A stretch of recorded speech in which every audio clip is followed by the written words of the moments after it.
With spring break only weeks away, many families are thinking about their vacation plans. The CDC says right now, no need to cancel if you're traveling in the U.S. But it's a difficult decision. We don't know what the full impact of the coronavirus outbreak will be. So what do you need to know about protecting your travel plans?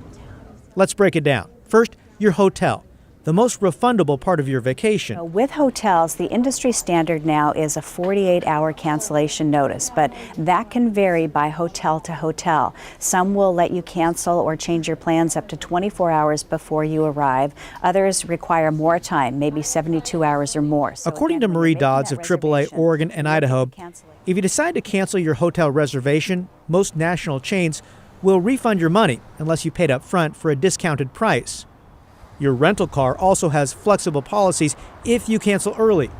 Typically, you can cancel a rental car reservation up to 24 hours before you arrive free of charge.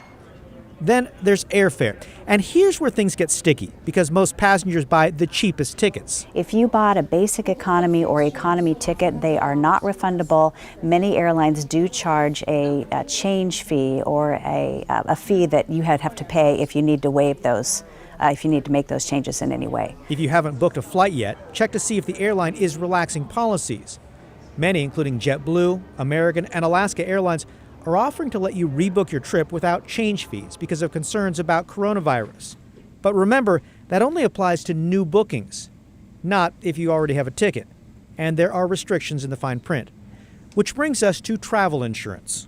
For people with existing spring break reservations, should they be looking at travel insurance? Right now, with the coronavirus outbreak continuing to spread, unfortunately, the majority of concerns that customers have are not going to be covered by a new policy. Casara Barto of the travel insurance comparison site Squaremouth explains travelers concerned about coronavirus shouldn't purchase a policy for an existing trip because this type of outbreak typically won't be covered. When we're hearing from customers, their main concern is wanting to be able to cancel a trip just due to fear or uncertainty.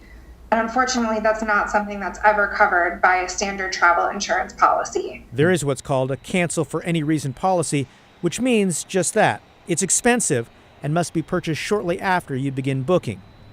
Travel experts suggest it's important to stay in touch with airlines or hotels. As spring break approaches, they may be more flexible in working to accommodate travelers.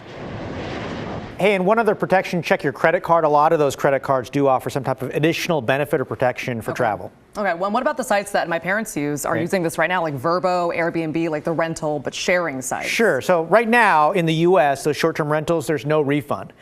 It's obviously could change. Yeah, exactly. Yeah. But it's a fluid situation. So really monitor that closely and be in communication with the host. All right, different for every situation. Kyle, thank you so much.